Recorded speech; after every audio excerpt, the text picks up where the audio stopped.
If not for the journals and the photographs, I might have a hard time believing that they ever existed at all. The baby with his beautiful dark hair and those black button eyes like a Raggedy Andy doll. The sturdy toddler with her yellow ringlets and that high piping voice. The independent preschooler whose bottom lip curled down to her chin when she was about to cry. I remember everything in all those books I pored over. I mean, Penelope Leach, T-Berry Brazelton, Dr. Dobson, all the ones on sibling rivalry and sleeping through the night and early childhood education, along with Goodnight Moon and Where the Wild Things Are.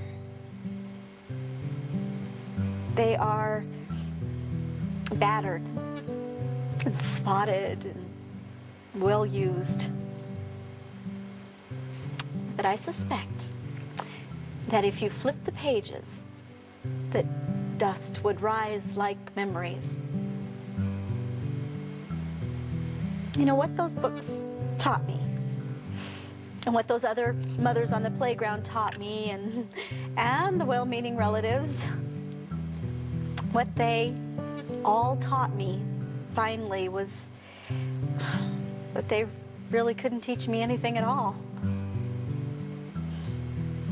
That motherhood is presented first as a true-false test, and then it becomes multiple choice until finally, far along, you realize that it is an endless essay.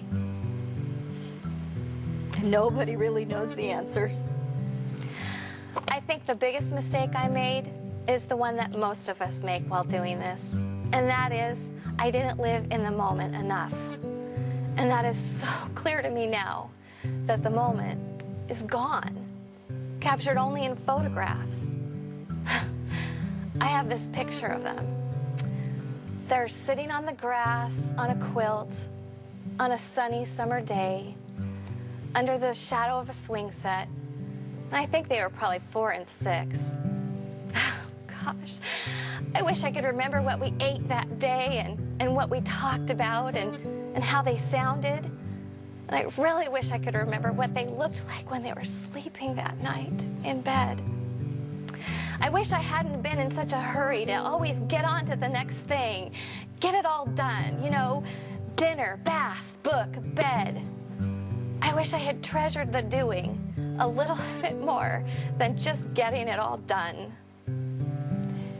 All of the self-help books said to be relaxed. That was a lot easier said than done. I was often tense and matter-of-fact, and yes, sometimes a little over the top.